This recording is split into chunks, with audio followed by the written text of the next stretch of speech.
सभी साथियों को नमस्कार। एससीईआरटी एवं केयर इंडिया परिवार से मैं मृणाल आप सभी का स्वागत एवं अभिनंदन करता हूं। मुझे पूरी आशा है आप सभी स्वस्थ एवं प्रसन्न होंगे। साथियों, आज हम बातचीत करेंगे अरबी पठन कौशल के अंतर्गत लेखन के संदर्भ में।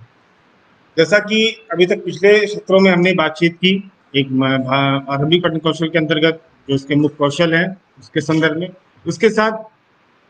मौखिक भाषा विकास और उसके बाद पठन पठन के साथ जो प्रिंट इन्वॉल्वमेंट जरूरी है। अब उन सभी के साथ हम आगे देखते हैं। जब जब हम ये सोचते हैं कि बच्चे अच्छे से पढ़ें और अपने पढ़े हुए को अच्छे से लिख के प्रस्तुत कर सकें, तो आज हम लेखन के संदर्भ में कुछ बातचीत करेंगे और यह समझने की कोशिश करेंगे कि हमारे वर्तमान में कक्षा कक्ष की विविधताओं में किस प्रकार की चीज़ें या किस प्रकार की पद्धतियाँ अपनाई जाती हैं जो विभिन्न शोधों के माध्यम से हमें ज्ञात हैं, और उनका किस प्रकार से हम एक शिक्षक के रूप में किस प्रकार की उनके साथ रणनीतियाँ अपनाएं जिससे एक कुशल लेखक की तरफ बच्चे बढ़ सकें। चलिए साथियों, आगे सत्र की ओर चलते हैं कि जब हम बातचीत करते हैं, ये विभिन्न शोधों में चीजें निकल के आई हैं कि जैसे कि पठन के संदर्भ में भी बात आती है कि जब बच्चे पढ़ने में रुचि नहीं ले पाते, कि अपने आसपास के पास जो संदर्भ उनके पास नहीं है, संदर्भ से अर्थ है उनकी जो आवश्यकता है या जिसमें वो रुचि रखते हैं, जिससे वो जुड़ पाए, जिनके उनके उसमें अनुभव शामिल होते हैं। इसी तरीके से लेखन में भी संदर्भ में बातचीत सामने आती है कि हम शुरुआत से ही बच्चे के साथ लेखन पे कार्य करते हैं, वो भी इस प्रकार से कि हमारे कक्षा कक्ष में एक वर्णमाला का चार्ट लगा हुआ है, बच्चे उस वर्णमाला के चार्ट के हिसाब से अपनी कॉपी करते हैं। तो हम यही मान के चलते हैं पहले वर्णमाला से बच्चा सीख ले, पढ़ ले अच्छे से, उसको जब ये आ जाएगा तभी वो लिखना सीख पाएंगे। एक इस तरह की मान्यता है हमारे अंदर बैठी है जो हमें बच्चों के साथ इस तरह लेखन पे आगे लेखन में देखने को मिलती है। जो श्याम पट पे हमारे वर्णमाला लिखा हुआ है, या हमने बच्चों के साथ कुछ शब्द बना के कार्य किया हुआ है, उनको बना की कोशिश की किस प्रकार से वर्णों से शब्द मिल पा रहे हैं या किस प्रकार के शब्दों में ध्वनि समूह आ रहे हैं। उन जो भी शब्द लिखे हैं हमारे श्याम पट पे, बच्चे उससे कॉपी करके लिख रहे हैं कि किस प्रकार का भी देखने को मिलता है। जो भी पाठ के बाद प्रश्नोत्तर दिए हुए हैं, प्रश्न दिए हुए हैं, उन प्रश्नोत्तरों का अभ्यास हम श्याम पट पे उत्तर भी लिख है बच्चे इससे कॉपी कर रहे हैं। और एक सबसे महत्वपूर्ण कार्य ये भी देखने को मिलता है बच्चों की कॉपियां देख के कि बच्चे पढ़ नहीं पा रहे हैं, लेकिन पूरे पूरे पाठ का वो उसको सुलेख के रूप में अपनी कॉपी पे लिख रहे हैं। सुलेख की अपनी एक अहमियत है, लेकिन सुलेख भी कई तरीके से कर सकते हैं जिसमें बच्चों को रुचि आए लिखने में। आगे हम बात करते हैं, जब हम लेखन की बात कर रहे हैं कि लेखन से वास्तव में क्या आशय क्या है, इस संदर्भ में अगर मैं आपसे बातचीत करूं कि जैसे मान लीजिए आपके पास आपको विषय दिया जाता है, उस पर कहा जाए कि आपको लिखना है। तो जैसे मान लीजिए एक विषय यहाँ पे उदाहरण स्वरूप लिया है, मान लीजिए एक विषय है मेरी किताब। अगर आपको मेरी किताब विषय पे आपसे कहा जाए लिखने को, तो आप लिखते हैं। तो जब तक मैंने ये बातचीत कही मेरी किताब, तो शायद आपके मन में किताब के लिए कुछ वाक्य भी मस्तिष्क में आए होंगे, हाँ मेरी किताब में हम ये विचार लिख सकते हैं, या ये भी विचार आया होगा कि मेरी किताब में मैंने ये किताब पढ़ी है, मैंने 2 साल पहले ये किताब पढ़ी थी, आज मैं ये किताब पढ़ रहा हूँ। तो ये क्या है, आपके मस्तिष्क में कुछ विचार पनपने शुरू हुए। ऐसा तो नहीं कि सिर्फ एक ही विचार आया हो, अलग अलग तरीके के विचार मन में आने लगते हैं। आपके मन में इस समय ये भी नहीं आएगा जब हम लिखने बैठते हैं कि हम जिस स्तर पे हम बात कर रहे हैं अपने स्तर के उदाहरण के लिए, कि हम ये बात नहीं कर रहे हैं कि हम लिखते समय विराम चिन्हों का कहाँ प्रयोग करेंगे या प्रश्नवाचक चिन्हों का कहाँ प्रयोग करेंगे, कौन कौन से शब्द इस्तेमाल करेंगे, ये विचार नहीं आ रहा है। हमारे मन में ये विचार आ रहा है कि हम किताब के बारे में अगर लिखेंगे तो किताब के बारे में क्या लिखेंगे, किताब से जुड़े हमारे कौन से ऐसे अनुभव हैं जिनको हम यहाँ दे सकते हैं, ऐसी कौन सी नई नई जानकारियां हैं जो हम अपने लेखन में ला सकते हैं, ऐसे कौन कौन शब्दों का हम उपयोग करेंगे जिससे हमारा लेखन बेहतर लगेगा जो अभी तक मैंने लिखा है। फिर ये भी मन में आता है कि हम जो भी लिख रहे हैं किस लिए लिख रहे हैं। तो एक चीज यहाँ पे स्पष्ट समझने की बात है कि जब भी हम बात कर रहे हैं पूरे लेखन के संदर्भ में, तो लेखन कहीं भी किसी भी कोने से उसको नहीं कह सकते कि बच्चे अगर वर्ण, शब्द या वाक्य लिख ले रहे हैं तो कहीं से लेखन नहीं है। शुरुआती स्तर पे आप कह सकते हैं, लेकिन अगर हम लेखन कौशल की बात कर रहे हैं तो लेखन कौशल में कुछ निश्चित चीजें होती हैं, जैसे कि लेखन का उपयोग हम अपने विचार, अपनी भावनाएं या जो भी कोई चीज हमने पढ़ी है, उस पे जो हमारा मत बना हुआ है, कोई निर्णय हम लिए हुए हैं, कोई जिस पे हमारा अपना विचार पनपा है, उसको हम एक दूसरों के सामने लिख कर प्रस्तुत कर रहे हैं। तो जो भी हम अपने लेखन में हम दूसरों के लिए चीज लिख पा रहे हैं,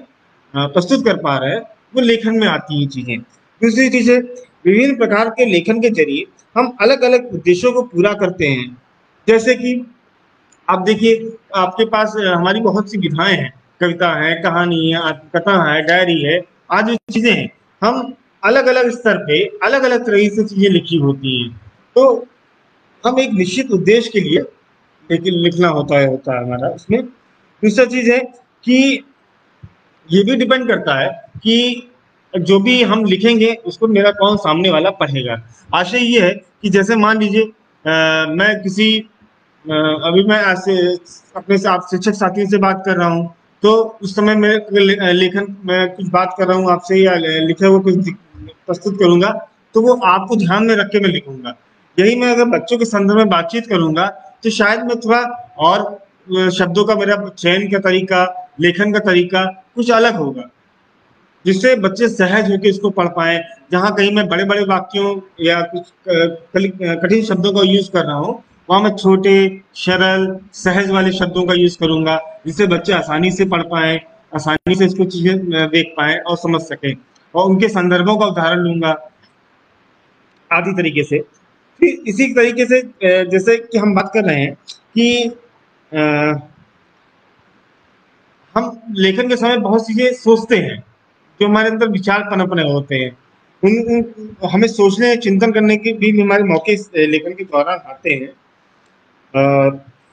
दूसरी चीज एक यहाँ सबसे महत्वपूर्ण है कि लेखन जो है एक प्रक्रिया है। प्रक्रिया से आशय ये है कि एक निरंतर अभ्यास के साथ चीजें यहाँ पे बढ़ती जाती हैं। कोई लेखन एक दिन की चीज क्रिया नहीं है। लेखन जैसे पढ़ने के संदर्भ में कहा जाता है, जैसे जैसे हम पढ़ते जाते हैं तैसे तैसे हमारा पठन कौशल विकसित होता जाता है। जहाँ हम पढ़ने के संदर्भ में धीरे धीरे बात हमें धारा प्रवाहिता आती है। जो शब्द हमने एक बार आज पढ़ने में दिक्कत हुई है, अगर 2 या 4 बार उसको पढ़ेंगे तो धीरे धीरे हमारा उस पर कॉन्फिडेंस होगा, हम पढ़ते जाएंगे, तो धीरे धीरे हमारी उसकी धारा प्रवाहिता बनेगी और समझ भी बनेगी। यही चीज लेखन में भी लागू होती है। कोई चीज हम आज शब्द लिख रहे हैं, लिखने में कठिनाई हो रही है, धीरे धीरे हम उसका निरंतर अभ्यास करते हैं। जैसे हम लोग सुलेख में ये बात कहते हैं कि बच्चों के साथ निरंतर इस तरह की क्रिया करें, बच्चे ज्यादा से ज्यादा लिखें, जिससे इनकी मांसपेशियां सुदृढ़ हो और अच्छे से लिखें। तो ये चीज यहाँ पे भी है कि लेखन में भी यही चीज लागू होती है कि एक लंबी प्रक्रिया है, और या एक एक दिन की चीज नहीं है कि आ जाए इससे। आगे चलते हैं सर, कि जब भी हम बात करें कि हम कुशल लेखन की ओर बढ़े, जो भी हम आज बच्चे में अच्छे से चीजों को लिख के प्रस्तुत कर पाए, तो इस पूरी चीज को हम अगर भाषी शब्दों में देखें तो 2 तरह के कौशलों को इसमें बांटा गया है। एक बुनियादी कौशल, एक रचनात्मक कौशल। बुनियादी कौशल की हम जहाँ बात करते हैं, उससे आशय ये है आरंभिक स्तर पे कि बच्चे वर्ण ध्वनि के संबंध का यहाँ पे ज्ञान हो, सही तरीके से आकृति का बन पाना, सही वाक्य रचना की समझ का होना, विराम चिन्हों का ज्ञान होना, और विषय के बारे में सोचना, विराम चिन्हों का ज्ञान होना। ये जो हम बुनियादी कौशल हमारे हैं, इन चीजों में हम शुरुआती स्तर के बच्चों के साथ काम करते हैं। और ये जब तक ये बुनियादी कौशल हमारे पास नहीं आएंगे, तब तक हम रचनात्मक की ओर नहीं बढ़ पाएंगे। इसको ठीक पिछले सत्र से जोड़े अगर, कि जब तक हमारे पास डिकोडिंग नहीं होगी, बच्चे वर्ण ध्वनियों को नहीं समझेंगे, वर्ण आकृतियों को नहीं समझेंगे, तब तक बच्चे पढ़ नहीं पाएंगे, उनका पढ़ना सहज नहीं होगा, उनमें धारा प्रवाहिता नहीं आएगी, समझ नहीं आएगी। ठीक इसी तरीके से लेखन के संदर्भ में ये बात आती है, जब तक बच्चों को इन चीजों का ज्ञान नहीं हो पाएगा, जब तक इस चीज पर पकड़ नहीं होगी इन 4 मुख्य बिंदुओं पे, तब तक आगे उनके रचनात्मक कौशल को प्राप्त कर पाना मुश्किल है। रचनात्मक कौशल से आशय ये, जो हमने पीछे यहाँ पे बात की है, ये कहीं ना कहीं हमारे रचनात्मक कौशलों की बिंदु है, जिनकी हम बात कर रहे हैं कि निश्चित उद्देश्य के लिखना, पाठक को ध्यान में रखकर लिखना, सोचने समझने के लिए लिखना, अनुभव और नई जानकारी का प्रयोग करना और निरंतर चलने वाली प्रक्रिया। ये जो हमने बात यहाँ पे भी की, ये कहीं ना कहीं हमें रचनात्मक कौशल की ओर ले जाती है कि जहाँ पे हम विषय अपने जो भी हमारा विषय मिला हुआ है उस विषय के बारे में हम सोचते हैं, उसके बारे में लिखते हैं। यहाँ जो हम शब्दों का चयन करते हैं उसमें ये भी कोशिश करते हैं, उसको देखते हैं, अब जो भी हमने लिखा है उसको एक बार फिर से देख के पढ़ते हैं कि हाँ ये सही लिखा है, यहाँ जो शब्दों का हमने चयन किया है क्या इनके क्रम में कोई बदलाव करने की आवश्यकता नहीं है। ये साथ साथ चलता रहता है, ये निरंतर अभ्यास के साथ साथ चलता रहता है। पाठ का शीर्षक देना, जो भी हमने कविता कहानी जो भी हमने अपनी रचना लिखी है उसका हम क्या शीर्षक देते हैं। यहाँ पे शीर्षक इस प्रकार से ध्यान रख जब भी देते हैं तो शीर्षक के चयन के समय कि वो रुचिपूर्ण लगे, लोग आकर्षित हों और उसको पढ़ने की, क्योंकि हम पाठक को ध्यान में रख के चीजें लिख रहे हैं तो पाठक को ध्यान में रख के हमारा शीर्षक भी होना चाहिए। अब ज्यादा से ज्यादा हम उसको अपने संप्रेषण को बनाने के लिए आवश्यक संशोधन कर पाना, इसके लिए अब लेखन कौशल के विकास से जुड़े हमारे विभिन्न आयाम हैं। इन विभिन्न आयामों में सबसे पहला आता है इमर्जेंट या उभरता लेखन। इमर्जेंट और डिकोडिंग से संबंधित लेखन और प्रभावपूर्ण लेखन। अब सवाल ये उठता है इमर्जेंट लेखन, जैसे कि आप लोग साथियों याद होगा जो हमने बातचीत की थी पिंटलिस्ट अवधारणा में, या एक हमने जो विभिन्न स्तर बताए थे, विभिन्न स्तर जो बताए हुए थे उसमें उभरती साक्षरता करके एक कौशल बताया था। तो सबसे प्रमुख स्तर होता है जो जन्म से कक्षा 1 में प्रवेश तक का समय होता है, वो उभरती साक्षरता का होता है। यहाँ बच्चे जो भी लेखन का कार्य करते हैं, चाहे वो पेंसिल से हो या कलर के माध्यम से हो या मिट्टी के खिलौनों के माध्यम से भी हो, तो वो कहीं ना कहीं या चित्र बनाते हैं जो भी बच्चे या रंग भरते हैं, वो कहीं ना कहीं एक उनका उभरता हुआ लेखन है। तो यहाँ पे स्पष्ट ये होता है कि जो बच्चे यहाँ पे हमारे आसपास चीजें लिखी हुई हैं उसको समझ रहे हैं कि वास्तव में ये लिखा क्या हुआ है, यानी कि यहाँ उनकी प्रिंट के प्रति जो उनकी चेतना है वो अच्छे से धीरे धीरे डेवलप होने लगती है। वो चाहे रंगों के रूप में हो, आकारों के रूप में हो, वो समझने लगते हैं और उसी तरीके से वो कुछ ना कुछ देख के आकृतियां बनाना शुरू करते हैं, चाहे वो बंद आकृति हो चाहे वो खुली आकृति हो। और सबसे अच्छी बात, मजेदार बात ये होती है वो जब जो अपने को लिखा हुआ है वो स्वयं उसको पढ़ते हैं कि हाँ मैंने ये लिखा है, हाँ मैंने ये बनाया है। आपकी नजर से या हमारी नजर से भले ही वो ना हो, लेकिन वो समझ रहे होते हैं कि वो इस प्रकार की आकृतियां बनी हुई हैं, वो स्वयं को लिखे हुए को डिकोड करते हैं और पढ़ पाते हैं। इसके साथ ही साथ जो डिकोडिंग संबंधित लेखन है, सबसे पहले नए वीडियो को देखने के लिए आप हमारे चैनल को सब्सक्राइब करें और बेल आइकन को प्रेस करें, जिससे कि जब भी मैं नया वीडियो अपलोड करूं तो आपको उसका नोटिफिकेशन मिल जाए।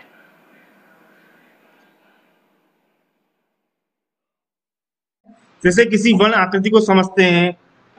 अन्य से अंतर कर पाते हैं। जो इसके ऊपर वाली बात आती है, ऊपर वाली बात आ रही है कि स्वयं को लिखे को डिकोड कर पाते हैं। जब ये आप सोचिए इतनी अच्छी सी बात कि जब बच्चे स्वयं को डिकोड करते हैं, उस डिकोड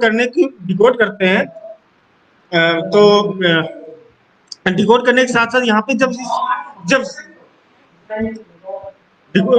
डिकोड करते हैं तो ये सोचिए वो कितनी खुशी मिलती होगी कि जब बच्चे वो पहली आकृति जो लोग कह रहे हैं कि ये क्या लिखा हुआ है, या कोई गिनती संख्या में लिखी हुई है, या किसी को पहचान कह रहे हैं कि हाँ ये मैंने ये लिखा हुआ है, वो सोचिए जब वो उसको वास्तव में जो उन्होंने आज तक देखा है कविता कहानी पाठ्य पुस्तकों में, जब उसको मिलान करते हैं कि हाँ मैंने उसको बना लिया, मैं उसको लिख पाया, तो वो खुशी का स्तर क्या होता होगा ये वो बच्चे ही समझ सकते हैं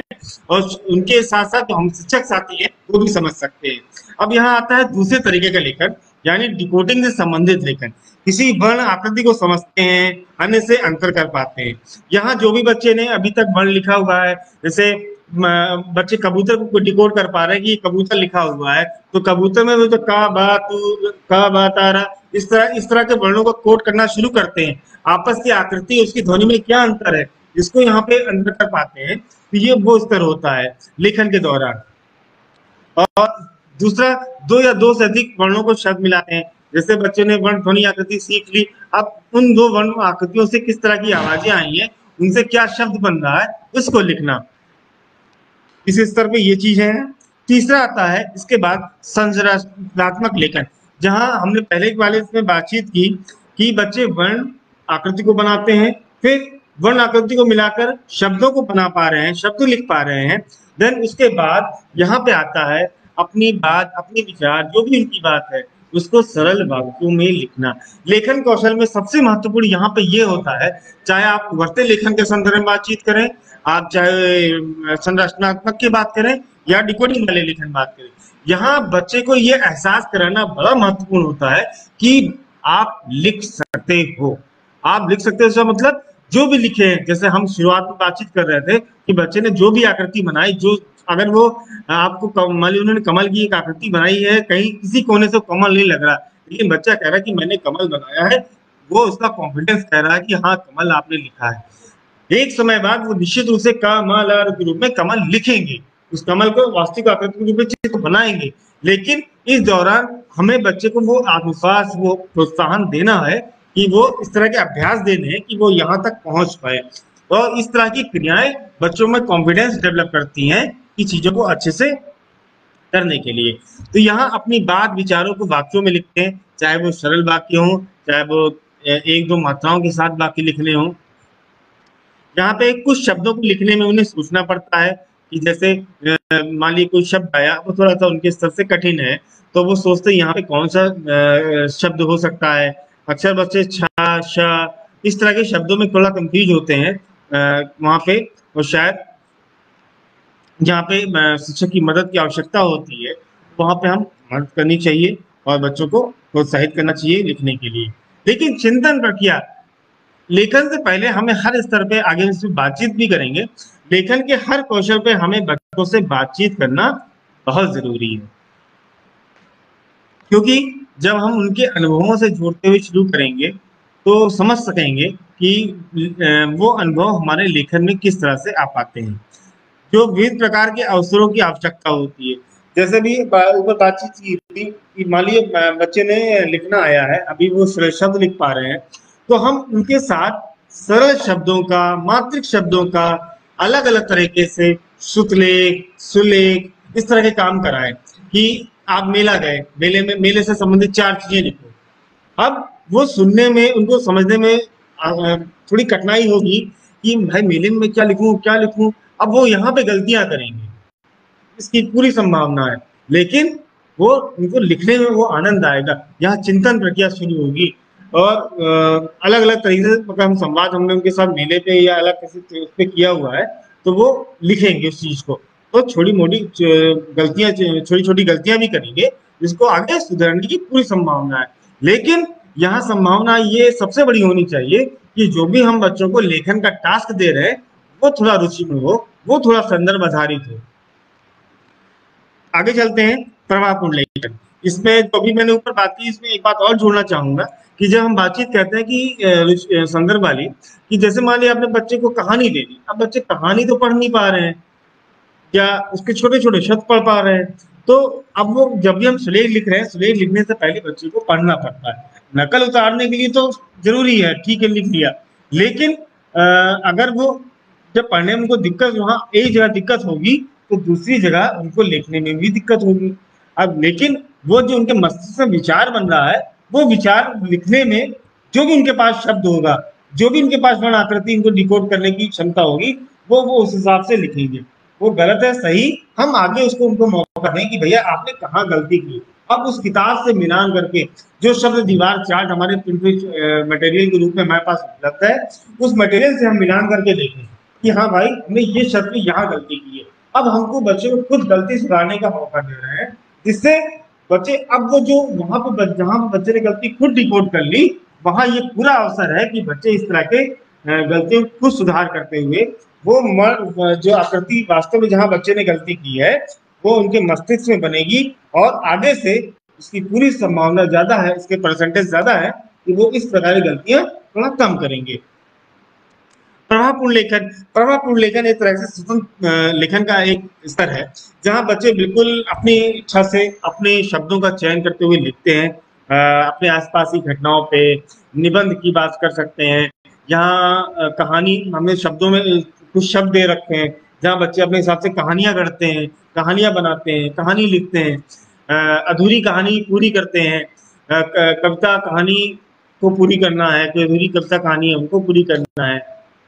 निबंध वाला बात बात कही, पत्र लेखन है, ये आदि चीजें हैं जो विधाएं हैं वो यहाँ से हमारी शुरू होती हैं। यानी 4-5 के लेवल में बात हम करें तो यहाँ से चीजें हैं कि जब हम मानते हैं कि बच्चा कुशल पाठक हमारे यहाँ बन गए हैं या बच्चों को पढ़ने की क्षमता धारा प्रवाह के साथ समझ के साथ पढ़ने के स्तर आ चुका है, तो इस स्तर पर ये भी अपेक्षा होती है कि हमारे बच्चे स्वतंत्र लेखन की ओर भी आगे बढ़े। अब चलते हैं सर आगे, बातचीत करते हैं लेखन विकास के कुछ तरीके। तो एक होता है आदर्श लेखन, दूसरा साझा लेखन, फिर बच्चों के साथ मिलकर लेखन क्रिया, और आगे हमारा स्वतंत्र लेखन। तो आदर्श लेखन से आशय क्या है? अब साथियों जरा आप फिर पिछले सत्र को चलते हैं कि जैसे हमने एक उसमें बातचीत की थी कि पठन के संदर्भ में कि हम बच्चों के सामने आदर्श प्रस्तुति करते हैं पठन को लेकर। इसी तरीके से आदर्श लेखन के संदर्भ में भी कहा जाता है कि हम बच्चों के सामने कुछ इस प्रकार की प्रस्तुति करें कि बच्चों को हम बता पाए कि वास्तव में लिखना कैसे है। जैसे हम आदर्श प्रस्तुतिकरण करते हैं पठन के संदर्भ में कि बाएं से दाएं पढ़ा जाता है, ऊपर से नीचे की ओर पढ़ा जाता है, पेज ऐसे खोले जाते हैं, आदि आदि शुरुआत के संदर्भ में। इसी तरीके से इस स्तर पे आदर्श लेखन में हम बातचीत करते हैं कि बच्चों के साथ संवाद यहाँ पे बहुत महत्वपूर्ण होता है बच्चों के साथ। तो आदर्श लेखन के संदर्भ में के दौरान शिक्षक द्वारा सोचने और सोच के लिखने की प्रक्रिया बच्चों को दिखाते हैं। इससे उन्हें लेखन की सहायता तो मिलती ही है, साथ ही साथ लेखन में हम किस प्रकार लिख रहे हैं, यानी कि दाएं से बाएं लिखने, अक्षरों को सही आकार बनाने, शब्दों में उचित दूरी रखने, सही जगह विराम चिन्ह लगाने आदि जैसे छोटे छोटे हमारे जो बुनियादी कौशल है इन पे हम बच्चों के साथ संवाद करते हैं, उनको करके दिखाते हैं और श्याम पट पे चीजों को प्रदर्शित करते हुए दिखाते हैं और बार बार उस चीज को पढ़ते हुए पढ़ के दिखाते हैं कि हम ये चीजें कर रहे हैं या हमने ये लिखा है। और यहाँ ये भी एहसास कराते हैं कि वास्तव में जो हमने लिखा है वो दोबारा एक बार पढ़ना भी जरूरी होता है, जिससे हमने जो छोटी छोटी कुछ गलतियां की हैं उन गलतियों को हम सुधार सकें। ये बच्चों को यहाँ पे एक्सपोजर देना या इस तरह का उनको करके दिखाना बहुत जरूरी होता है, जिससे धीरे धीरे ये चीजें बच्चे समझ पाते हैं। इसके साथ ही साथ हम बात करते हैं यहाँ पे कि आदर्श लेखन की शुरुआत जब भी हम करें बच्चों के साथ तो सबसे पहले उनके हम साथ एक विषय तय कर लें कि हमें किस विषय पे लिखना है, जिस विषय पे लिखना है उसके साथ हम बातचीत करें और बच्चों के साथ अलग अलग बीच बीच में संवाद भी करें। जब भी हम शाम पर तो उनको लिख के दिखा रहे हैं तो उनके साथ जब भी हम संवाद करें तो जो भी हमारे पास विचार बन रहे हैं पहले, अच्छा ये अब इस जो भी मान लिया हमने छोटी सी कहानी उनके साथ पढ़ी हुई थी, कहानी जो पढ़ी हुई थी उस कहानी में ये चीजें घटनाएं आई थी, ये वाक्य आए थे, अच्छा उनको भी याद दिला रहे हैं साथ ही साथ और फिर हम लिख के दिखा रहे हैं कि हाँ इस तरह लिखा है। तो हर एक दो वाक्य लिखने के बाद अपने लेखन की जांच करें और बच्चों को भी वो एहसास कराएं कि ऐसे ऐसे हमने इसको दोबारा इसको चेक किया। जिन कौशलों को हम प्रदर्शन करना चाहते हैं, जो भी कौशल जैसे बाएं से दाएं, शब्दों के बीच की दूरी जो हम यहाँ पे स्पष्ट करना चाहते हैं वो साथ यहाँ पे लिख के दिखाएंगे बच्चों को, उसका प्रदर्शन करेंगे। इसके साथ जब हमने लिख लिया लेखन करने के बाद उसमें कहाँ सुधार की गुंजाइश है, जैसे अभी आपसे बातचीत की थी कि हमने जो भी अपना लिखा हुआ है उसको हम पढ़ के दिखाएंगे कि भाई ये हमने यहाँ गलती की है, सुधार की हमारी पूरी गुंजाइश है।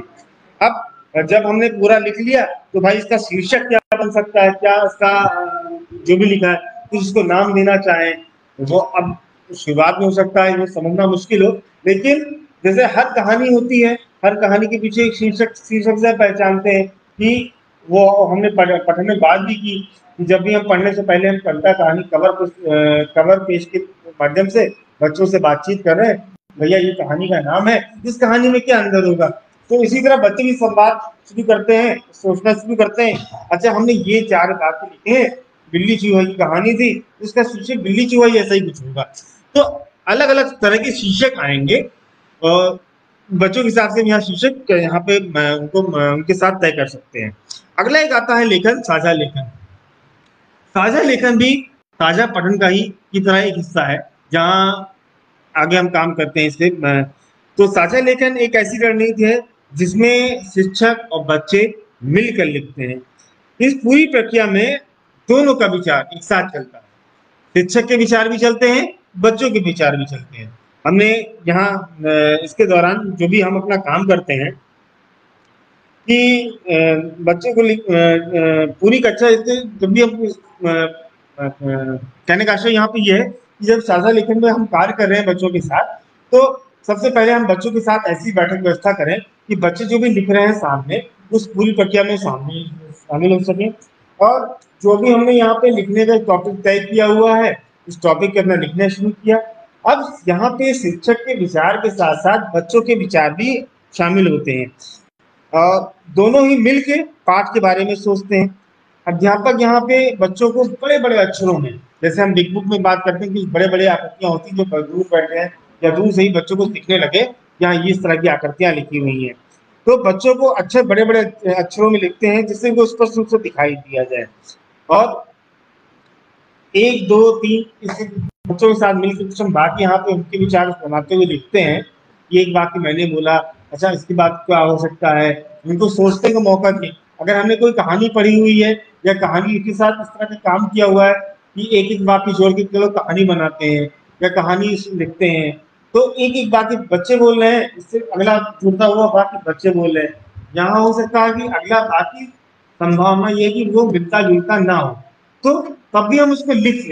लें और बच्चों से बातचीत करें कि ये बाकी बिल्कुल एक क्रम में बन जा रहा है। तो जब हम इस तरह की जब क्रिया बच्चों के साथ करते हैं, तो यहाँ जो हम बार बार बात कर रहे हैं कि अपने लिखे हुए को जांचना, तो यहाँ पूरी एक हम डेमोन्स्ट्रेट बच्चे को करके दिखा रहे हैं ये चीज कि वास्तव में हम अपने लिखे हुए को जांचते कैसे हैं, वाक्यों का शब्दों का क्रम हम बनाते कैसे हैं, जो भी हम वाक्य में शब्द लिख रहे हैं उन शब्दों का क्रम का निर्धारण कैसे करते हैं, वो सीधा बच्चों के साथ डेमोन्स्ट्रेट चलता है। जब बच्चे और शिक्षक दोनों ही मिलके ये विचार जो भी शब्द यहाँ वाक्य लिखे गए हैं वहां पे उस संबंध में बातचीत है ये। और इसके साथ जब हम इस तरह की क्रियाएं करते हैं, बच्चों इस बात को ये चीज ध्यान में रखें कि लिखने से पहले बच्चों के साथ मिलकर विषय का चयन कर लें। विषय ऐसा चुने जो बच्चों के संदर्भ से जुड़ा हुआ हो। अगर सुनी हुई कहानी है, जैसे भी अभी बातचीत कर रहे थे कि मान लीजिए हमारे पास कोई कहानी है, अब उस कहानी में किस तरह के शब्द आए हैं, उन शब्दों को लिखना। तो यहाँ दोनों मिल के लिख रहे हैं, कुछ बच्चे भूल जाएंगे, शिक्षक साथ याद दिलाएंगे, या किसी दोस्त या जो भी के बारे में अपने बताना, किसी खास त्योहार के बारे में बताना।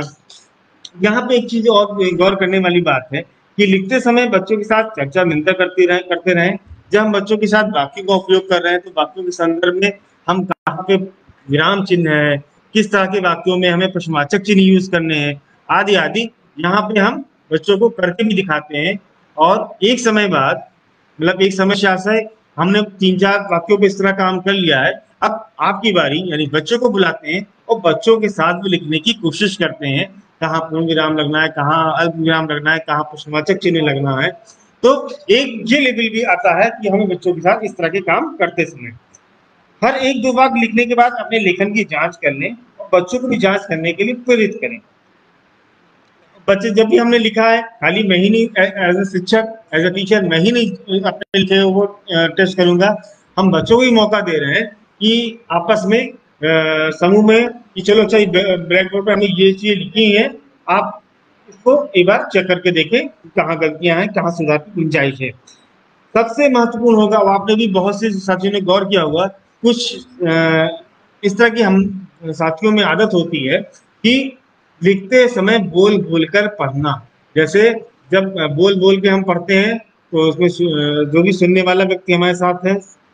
वो मदद करते हैं कि कहाँ हमने बोलने में दिक्कत की। इसी तरह अगर हम लिखते हैं तो अगर बोल बोल के लिख रहे हैं तो उसकी पूरी संभावना है कि लिखने में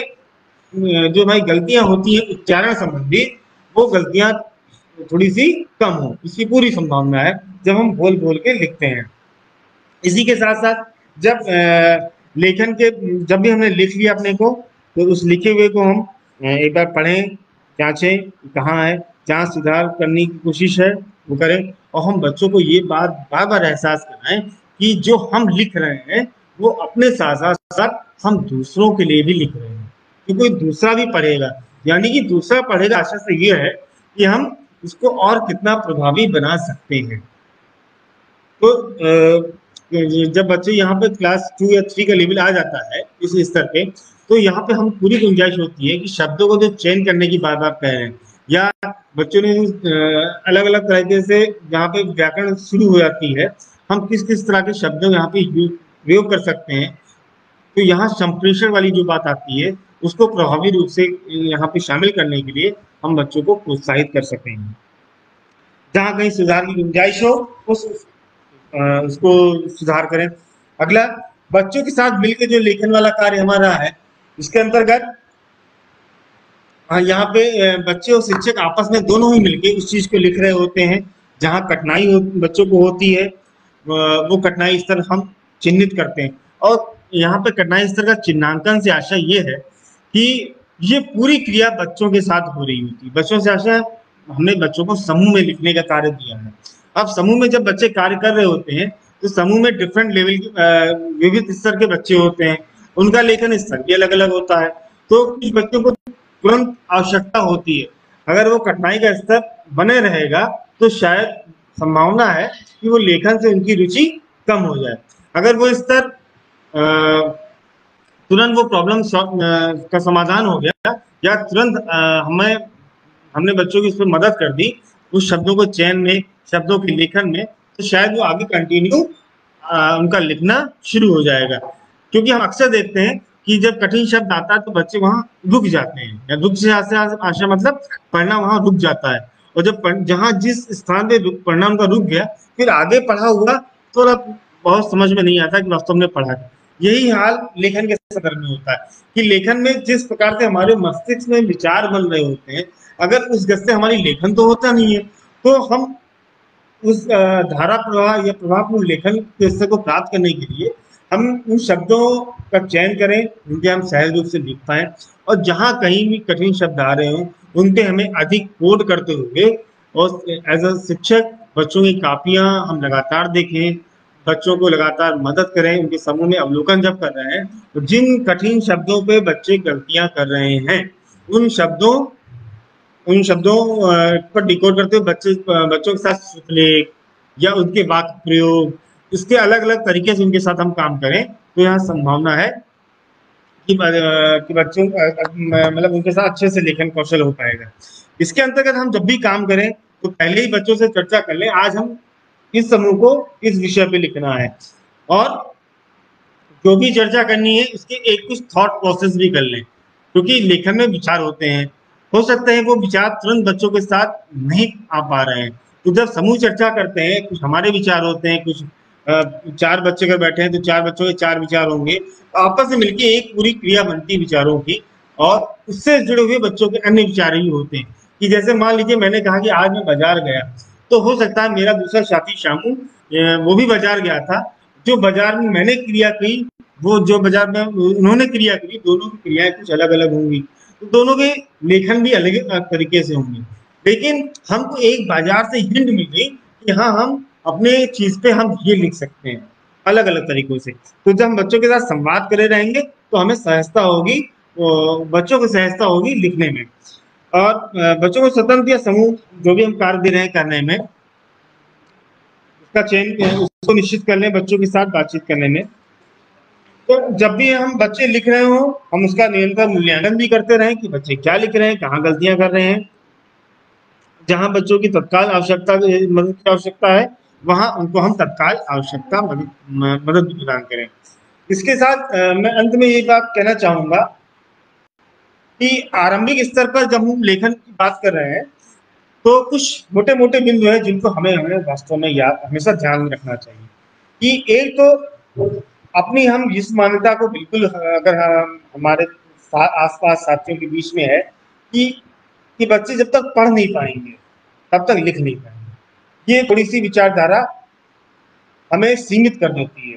सीमित से हमें खाली बुनियादी कौशल तक ही सीमित रखती है। जहां हम बात करते हैं खाली ये कि बच्चे खाली ये सीख पाएंगे, ये नहीं सीख पाएंगे, इस तरह की आकृतियां बनानी चाहिए। और हम जब यही बार बार चीजें कोट करते हुए कोट बोलते हैं कि तो वहाँ बच्चों का लेखन कौशल रुक जाता है। तो आप जब भी हम बच्चों के साथ करें, पढ़ना व लिखना दोनों एक साथ चलने चाहिए। तीसरी बात यहाँ पे कि हम यहाँ पे ना तो पढ़ने के दौरान, लिखने के दौरान सीधे बिल्कुल नहीं कहेंगे ये आपने गलत किया। यानी देखिए, आपको ध्यान होगा हम हमारी कॉपियों में बचपन में लाल रंग से गोल घेरा बन जाता है, यानी कि आपका दायरा सीमित कर दिया।